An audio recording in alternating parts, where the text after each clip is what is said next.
Ok, à chaud, je vais te faire c'est une réflexion qui est purement hypothétique, mais on va se projeter dans l'avenir de X, du réseau Twitter X. Pour moi, le truc à connecter. Je parlais avec Jean-Loup de ça. Là, je viens de finir un message audio, on s'échange sur WhatsApp les messages en parlant justement du réseau de X. Et ça connectait avec la vision de Musk et vers quoi il se dirige. Et donc, je vais te parler de ça et c'est vraiment une aubaine, à mon sens, donc si j'ai raison, pour les créateurs qui en ont marre de devoir jouer au jeu de la surenchère, qui en ont marre de favoriser la pseudo-science plutôt que la science. C'est-à-dire que, tu vois, genre, tu peux pas vraiment éduquer ton audience sachant que tu vois, genre, mettons que si tu veux parler du jeûne intermittent, j'aime bien prendre cet exemple parce qu'il est assez parlant.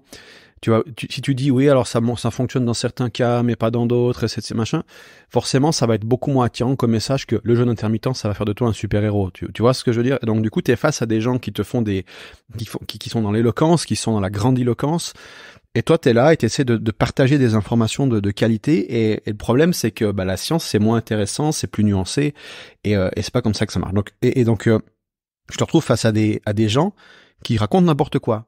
Genre, pourquoi? Parce que tu regardes toutes les plateformes actuellement sur les réseaux sociaux, tous les réseaux sociaux, je veux dire, Facebook, tu vas prendre Instagram, tu vas prendre même YouTube, tout ça. Eux, ce qu'ils favorisent uniquement, c'est le temps de visionnage, c'est le temps passé sur le réseau. Donc, le post, ce qui qualifie le post, c'est l'engagement du post en lui-même. Donc, peu importe, tu peux raconter la plus grosse connerie de l'univers, si ce post attire l'attention, forcément, il va être mis en avant. Donc, on s'en fout de la vérité. Je veux dire, Facebook, Instagram, Twitter à l'époque, YouTube, tous les réseaux sociaux, TikTok, j'ai déjà dit, LinkedIn, la même chose. Tous ces réseaux sociaux s'intéressent uniquement à l'engagement des posts et donc au temps d'attention capturé chez les utilisateurs. Et je pense que X va être différent là-dessus. Et on échangeait avec Jean-Loup justement juste avant, et donc Jean-Loup fait pas mal de tests en ce moment sur Twitter, enfin sur X. J'ai du mal à dire X parce qu'on sait pas forcément de quoi on parle, donc sur X. Et donc je vais m'y mettre aussi là prochainement. Et ce qu'on s'est rendu compte, donc ça fait complètement. Moi c'est ça qui m'a fait tilter en fait. Si tu veux, il me dit. En fait, ce qui marche aujourd'hui sur Twitter, c'est plus les likes, c'est plus les commentaires. Enfin, tu peux avoir des commentaires, des likes sous tes posts. C'est pas ça qui va vraiment influencer l'algorithme. De ce que j'ai remarqué, ce qui influence l'algorithme, c'est le temps d'attention. Donc ça, jusque-là, on a la même chose que les autres réseaux sociaux. Mais il dit voilà, si je fais des longs posts, eh bien, j'ai beaucoup plus de vues. Et si tu vas regarder sur le compte de Jean-Loup Lebrun, tu te rendras effectivement compte qu'il fait des posts qui font déjà pas mal de vues par rapport au réseau francophone. Le mec a à peine 500 abonnés. Et pourtant, il fait déjà 5000, 6000, des fois 10 000 vues sur ses posts. Donc, ce qui est relativement intéressant, je pense qu'il est vraiment sur quelque chose. Et le truc, c'est que pour créer des longs posts, évidemment, il faut avoir le blue checkmark, donc il faut payer à peu près, je crois que c'est 10 ou 20 balles par mois, je sais plus combien je paye. Mais ce qui donne un avantage, parce que je pense que, et là, c'est là où j'ai eu le déclic, c'est que Musk, il veut se débarrasser de l'ancien Twitter, où tu postais, parce que basiquement, si tu regardes Twitter, c'est des petits contenus très très courts attends, je vais faire tomber mon micro, des contenus très courts basiquement, tu prends une idée basique et tu la reformules comme si c'était une grande parole divine, tu sais. Et ça apporte pas grand chose. Et je pense que Elon Musk veut s'éloigner de ça. Et c'est là où j'ai eu ce déclic, parce que je me suis dit, ok, donc si Elon Musk veut s'éloigner de ça, pourquoi? Et donc j'ai pris de recul, et quand tu observes Musk, tu comprends sa frame, son cadre, sa vision des choses, le truc fait sens. Je vais t'expliquer ça. Alors, déjà, ce qu'il a dit Musk dans une interview, je saurais plus te citer laquelle, mais à un moment donné, il a dit, nous, ce qu'on veut, c'est faire en sorte que l'utilisateur donc passe un maximum de temps sur X, comme tous les autres réseaux sociaux, donc ce qu'on disait avant, mais je veux qu'à la fin, même s'il passe 1 heure sur X, je veux qu'à la fin de cette heure, il soit content d'avoir passé cette heure sur X. Parce que quand tu passes du temps sur Facebook ou sur les autres réseaux, après 1 heure, tu te sens misérable. 1 heure, 2 heures, 3 heures, tu te dis, putain, j'ai scrollé, et tu t'es rempli la tête de merde, en fait. Et Musk parle de vouloir créer un réseau qui soit éducatif. Donc ça c'est la première chose, donc le premier truc. La deuxième chose, c'est que Musk, lui, ce qui l'intéresse, c'est de faire progresser l'humanité. C'est ça le thème récurrent de toutes ces sociétés. En tout cas, c'est ce qu'il dit. Après, moi j'en suis quand même plutôt convaincu. En tout cas, je pense qu'il en est convaincu. On peut pas avoir autant de volonté, de travail et sans être aussi convaincu de ses idées. Alors après, est-ce qu'il fait avancer la société ou non, ça c'est un débat, mais à mon sens, il réfléchit comme ça. Et donc du coup, si tu prends X, le réseau, et que tu le mets selon ce cadre de Musk, donc à faire progresser la réalité, est-ce que créer un énième réseau qui favorise uniquement le watch time, peu importe la qualité du contenu, est-ce que ça fait progresser ou régresser l'humanité? Ça la fait régresser, parce que plus tu crées du bruit, plus tu crées de la merde et que tu exposes ces gens à cette merde, plus tu rends les gens débiles en fait. Tu prends par exemple la TikTok qui a été banni en Chine, et quand les Chinois ont une alternative, je sais plus le nom, à Twitter où les mecs te montrent uniquement des vidéos de qualité, tu vois. Et donc ce qui a pour effet d'éduquer la masse. Et je pense que Elon Musk, il a vraiment cet intérêt à vouloir éduquer la masse. D'ailleurs, il a créé une école qui s'appelle Ad Astra, où il veut enseigner aux génies la pensée critique et ce genre de choses. Et donc, quand tu vois qu'il a acquéri Twitter, lui, sa première réaction, c'est OK, comment je peux faire de ce réseau social une opportunité pour l'humanité? Comment je peux faire de ce réseau social un outil pour que l'humanité progresse? D'accord? Alors tu dis OK, mais comment il va faire ça? Et c'est là où il y a la pièce du puzzle suivante qui arrive. Il est en train de développer une intelligence artificielle qui s'appelle Grok. Et le but de cette intelligence artificielle, c'est de rechercher la vérité. D'accord? Donc le but, c'est de rechercher la vérité. Et donc, je vois, donc il y a Grok X, donc il veut vraiment incorporer ça à X, comme j'ai compris.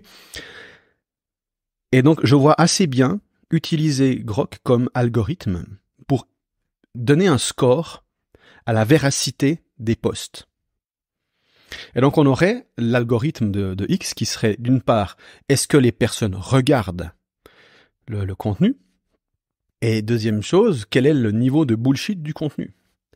Ce qui donnerait un avantage certain aux experts pédagogues, contrairement à sur tous les autres réseaux sociaux, ne valorise absolument pas, il y a absolument aucune incentive, même il y a des contre-incentives à créer des contenus qui disent la vérité. Il n'y a aucune incentive sur YouTube, sur Facebook, sur TikTok. On s'en fout de la vérité. Ce qui nous intéresse, c'est faire des vues, c'est capturer l'attention, c'est vendre nos trucs.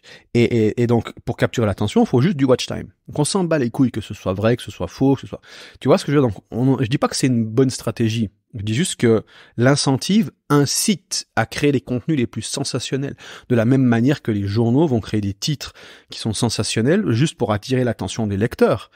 Et ils vont faire du contenu poubelle. Ils vont faire des trucs qui sont sensationnels, mais qui sont éloignés de la réalité, ils vont tordre les faits, ils vont dramatiser.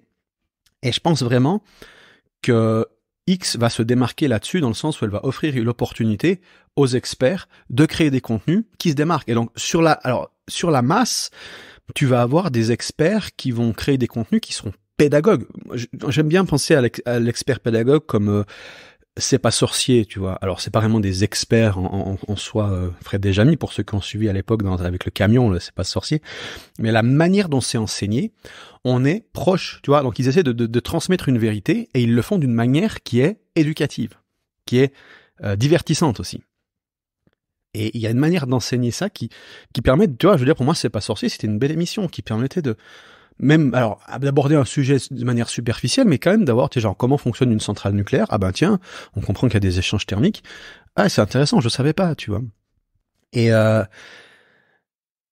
pense vraiment que Grok sera l'algorithme de X qui permettra de mettre en avant les contenus qui sont les plus proches de la réalité. Parce que le but de Grok, ça va être ça va être de découvrir la réalité. C'est, tu vois, d'ailleurs, avec Grok, il va concurrencer OpenAI, en disant, OpenAI, il hallucine, il s'en fout plus ou moins de ce que raconte. Il y a des hallucinations, c'est pas leur priorité d'être absolument véridique sur le sujet, alors que Grok est optimisé justement pour éviter d'halluciner. Si tu lui poses une question scientifique, Musk veut que Grok te donne la réponse la plus spécifique, la plus juste possible. Et donc, cet algorithme, cet outil peut être utilisé comme algorithme pour donner un score à chacun des posts sur X pour évaluer la véracité du post. D'accord, s'il est capable intrinsèquement de le faire. Et ça fait sens, en fait, quand tu réfléchis. Parce que si on crée un réseau social qui met en avant, si tu fais ça, qu'est-ce qui se passe? Tu regardes ton flux d'actualité, les choses qui sont mises en avant, ça va être, avant tout, des contenus, comme s'il y avait une petite marque à côté, dire, voilà, ce contenu a été vérifié par Grok, il est validé, il est vrai, tu vois. Et donc, t'as vraiment le sentiment de t'éduquer, mais correctement, parce que aujourd'hui sur les réseaux sociaux, je suis désolé de te dire, mais si tu te formes sur les réseaux sociaux, à mon avis, tu te déformes plus que tu te formes. Donc, moi Voilà, donc ça c'est mon hypothèse, suite à la petite discussion avec notre ami Jean-Loup. Et peut-être que je me trompe complet. J'ai assez bonne... alors, il y aura sûrement des choses que j'ai pas vues, mais dans l'ensemble, si tu prends le cadre de Musk pour faire progresser la civilisation, parce que lui, ce qu'il veut, enfin, c'est vraiment faire avancer les choses. Regarde, le Tesla, ils font quoi? Ils ont pas de patente, ils ont mis tout leur plan en open source. C'est-à-dire que tu as le droit de te servir de toutes les découvertes de Tesla et de créer ta propre voiture électrique en te basant sur le recherche et développement de Tesla. Ça coûte très cher, la recherche et développement, et c'est un avantage compétitif d'avoir des patentes, d'avoir des droits sur tes inventions, de manière à ce que les concurrents n'aient pas la possibilité de répliquer ce que tu fais. Et Musk ne cherche pas ça. Musk cherche justement à faire en sorte que le savoir se démultiplie, se partage, parce qu'il veut faire avancer les choses. Parce que lui, ce qu'il fait rêver, c'est un futur cool, c'est un futur dans lequel on est sur différentes planètes, c'est un futur qui est basé sur les énergies renouvelables, où on a diminué le labeur, on a une vie qui est plus cool qu'aujourd'hui, tu vois, mettre le progrès technologique au service de l'humanité. Et je pense vraiment que c'est ça qui l'anime, et s'il conserve X en l'état et que il s'appuie sur des algorithmes similaires à tous les autres réseaux sociaux, il va faire régresser le monde. Donc c'est en contradiction avec sa philosophie, comme je la comprends. Donc je mettrais cette hypothèse 70% de certitude, 75% de certitude sur cette hypothèse. On va voir ce qui se passe. Moi, en attendant, je décide de miser là-dessus parce que je pense vraiment que X, il y a plein d'autres choses qui vont arriver sur X qui vont faire que ça viendra le réseau de demain. Parce que en plus de ce challenge de réussir à propager l'information de qualité, Musk veut faire en sorte de devenir le réseau social numéro 1. Et souvent, quand il a des lubies comme ça, tu vois, genre comme il avait la Tesla, il voulait faire la voiture la plus rapide, qui accélérait le plus vite et qui était électrique. À l'époque, tu disais non, mais attends, déjà une voiture électrique c'est compliqué, mais en plus faire en sorte que ce soit une voiture qui a le plus de performance. Alors, je crois pas que c'est la plus rapide, mais c'est une des plus rapides, la Roadster. Donc on peut pas dire qu'il a pas tenu son pari par rapport à ça.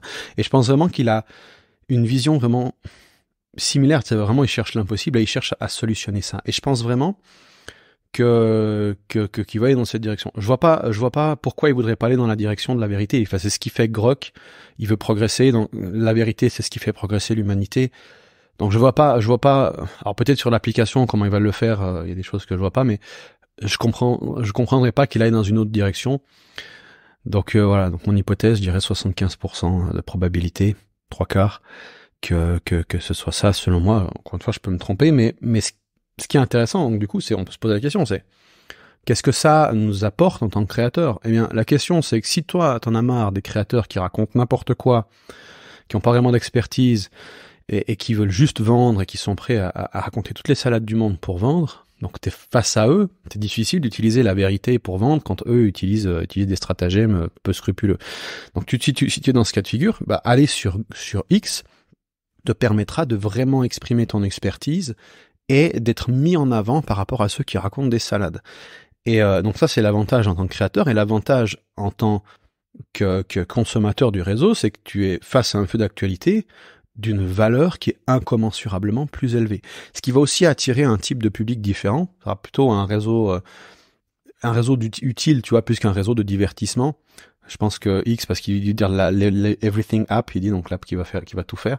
Je pense vraiment qu'il va se diriger vers l'utilité, donc la communication entre les gens, etc. Tu vois, plus qu'un simple réseau social. Je pense que ça va être une autre bête qui ressemble pas au réseau qu'on a vu, parce que Musk jusqu'à maintenant, il a pas fait les choses comme tout le monde, et je pense que il va continuer dans cette direction parce que c'est ça qui le fait kiffer, à mon avis. Voilà. Donc si, à mon sens, tu veux être un créateur qui raconte pas de la merde, qui veut vraiment aider son audience en racontant des choses qui sont intrinsèquement vraies, je pense que X, c'est le réseau social qui peut t'intéresser.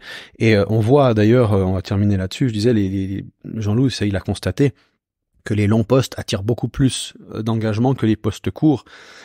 Donc pour moi, X ne va pas aller dans la direction des mini-tweets comme à l'époque de 280 caractères, mais vraiment Ça va s'inscrire comme une plateforme pour créer des articles plus longs, pour créer des vidéos, pour créer des podcasts. Je pense vraiment que Musk va aussi révolutionner les podcasts, aussi le live stream et ce genre de choses. Donc je pense que c'est ça qui va être mis en avant, des posts plus qualitatifs, plus longs. Et voilà. Donc l'avenir nous le dira. Maintenant, si tu penses que ce que je t'ai dit là, c'est très probable, ça peut être intéressant de te focaliser sur ce réseau social et de voir ce que ça va donner. Voilà. Donc j'ai fait ce petit podcast à chaud, donc j'ai rien préparé, mais j'ai dit tiens, il y a un truc intéressant là, je peut-être sur quelque chose, j'ai envie de partager ça.